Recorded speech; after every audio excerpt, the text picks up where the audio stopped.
Halo semuanya, perkenalkan saya Dr. Semala Ginting. Di video ini saya akan menjelaskan mengenai uji total bakteri asam laktat pada produk Yoyizi. Pertama kita harus tahu tujuannya, yakni untuk menghitung jumlah koloni bakteri asam laktat hidup dalam suatu sampel dengan prinsip bakteri asam laktat akan tumbuh pada media selektif khusus dan membentuk koloni yang dapat dihitung. Berikutnya adalah alat dan bahan yang akan digunakan. Preparasi. Pertama-tama kita mendidihkan Aquades dengan tujuan untuk menjaga kesterilan Aquades sebelum nantinya akan dicampur dengan media.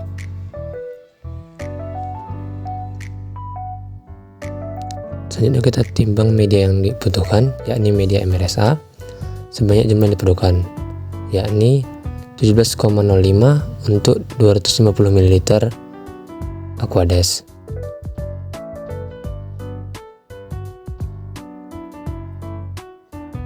Selanjutnya kita campurkan Aquades ke dalam air menyer yang sudah diisi oleh media sebelumnya. Lalu kita aduk untuk memastikan media tercampur secara merata dalam Aquades.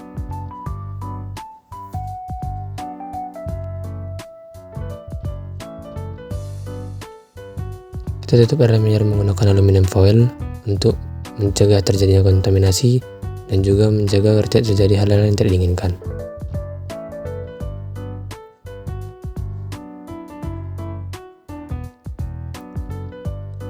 Selanjutnya kita masukkan cawan Petri ke dalam plastik PP.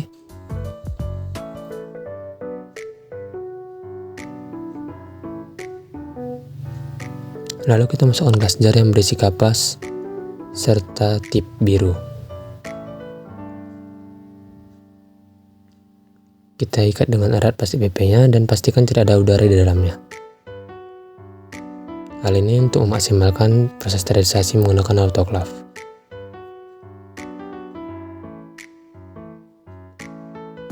Kita siapkan NaCl 0,9%. Kita masukkan dalam gelas ukur sebanyak 9 ml NaCl 0,9%.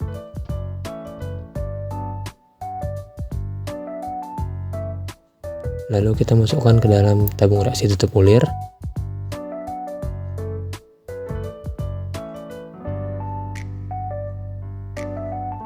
Tabung reaksi tutup ulir yang berisi NaCl dimasukkan ke dalam beker gelas, kemudian dimasukkan ke dalam plastik PP untuk mempermudah proses sterilisasi menggunakan autoclave. Untuk plastik PP yang berisi cawan Petri, gelas jar, tip, dan kapas dimasukkan ke dalam autoclave dalam mode solid. Dan untuk tabung reaksi tutup ulir yang berisi NaCl beserta beker gelasnya nantinya dimasukkan ke dalam autoclave dalam mode liquid. Setelah alat disterilisasi, alat-alat tersebut dikeluarkan dari dalam autoclave. Kemudian kita panaskan media menggunakan hot plate. Hal ini bertujuan untuk melarutkan seluruh komponen zat yang terdapat dalam media serta mempermudah proses sterilisasi nantinya.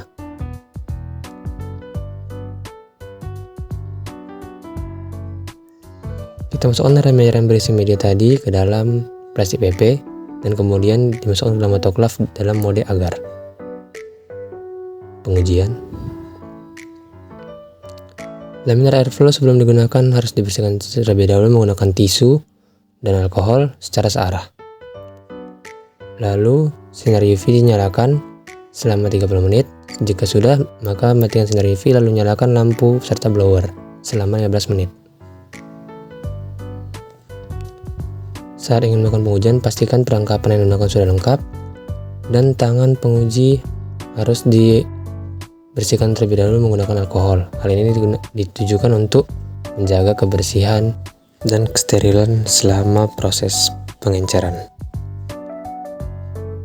Selanjutnya dilakukan pengenceran secara serial. Pengenceran secara serial ini yakni pengenceran dilakukan dengan mengambil sampel dari pengenceran sebelumnya.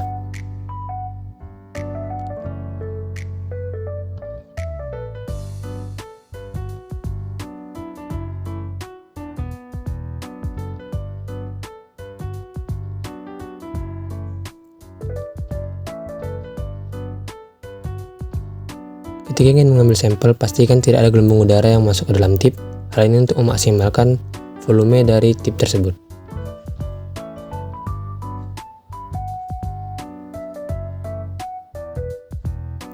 Sebelum memasukkan sampel, harus selalu panaskan tabung resistor ulirnya, terutama di bagian pinggirnya.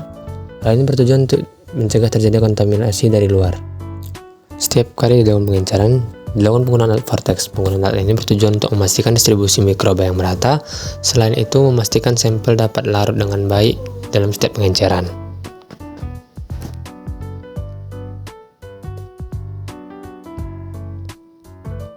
Setiap pengenceran dilakukan secara hati-hati untuk memastikan tidak terjadi hal-hal yang tidak diinginkan.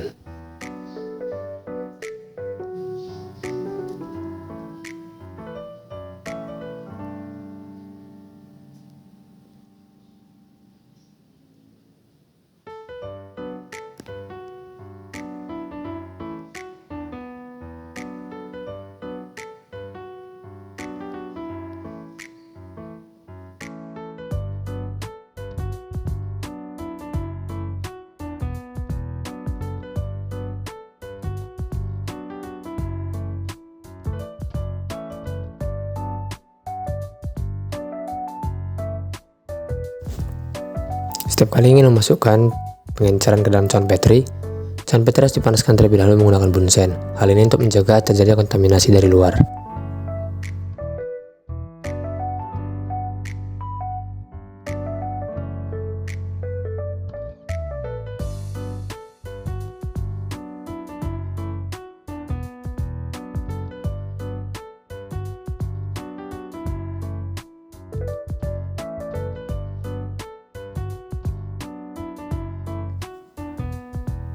Selanjutnya dilakukan penambahan agar ke dalam cawan Petri. Penambahan media agar ini harus dilakukan secara hati-hati, tidak boleh terlalu banyak dan tidak boleh pula terlalu sedikit untuk memastikan bakteri dapat tumbuh dengan optimal dan koloninya dapat terlihat dengan jelas. Selain itu, jangan lupa untuk memanaskan cawan Petri sebelum ditambahkan media. Hal ini bertujuan untuk menjaga kesterilan dari media tersebut.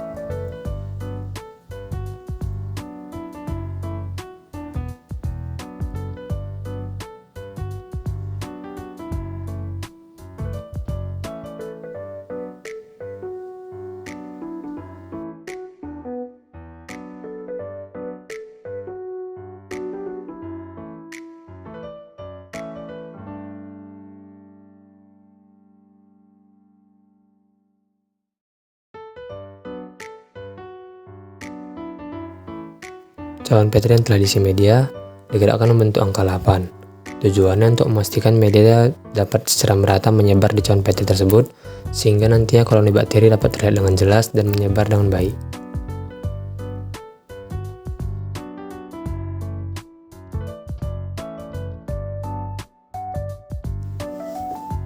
Cawan Petri yang telah ditambahkan media tadi kemudian dibungkus menggunakan kertas. Hal ini bertujuan untuk menjaga kelembapan dari cawan Petri tersebut, sehingga koloni bakteri dapat tumbuh dengan baik. Kemudian pada proses pembungkusan ini, cawan Petri diposisikan terbalik. Hal ini bertujuan untuk mencegah terjadinya kondensasi, dan juga koloni bakteri yang tumbuh nantinya dapat terlihat dengan jelas.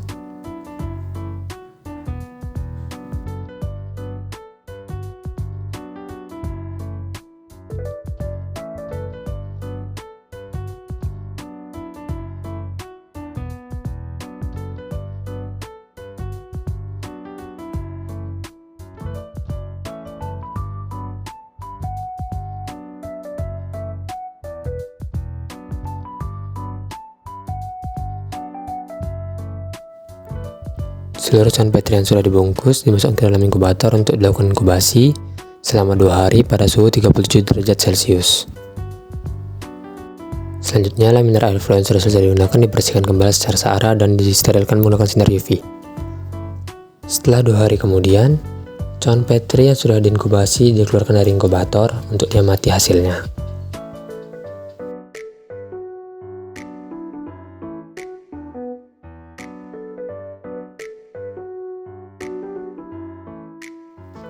Kemudian cawan Petri dikeluarkan dari pembungkusnya berdasarkan urutan pengenceran yang sudah tertulis pada pembungkus.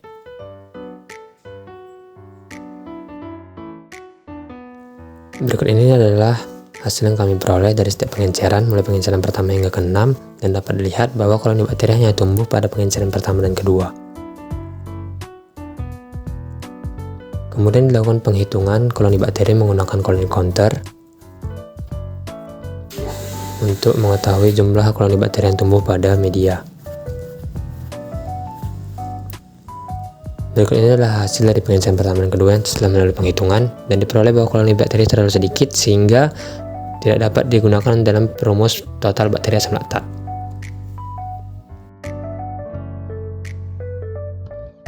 Berikut ini adalah interpretasi hasil yang kami peroleh berdasarkan literatur jurnal Octavia DKK 2015.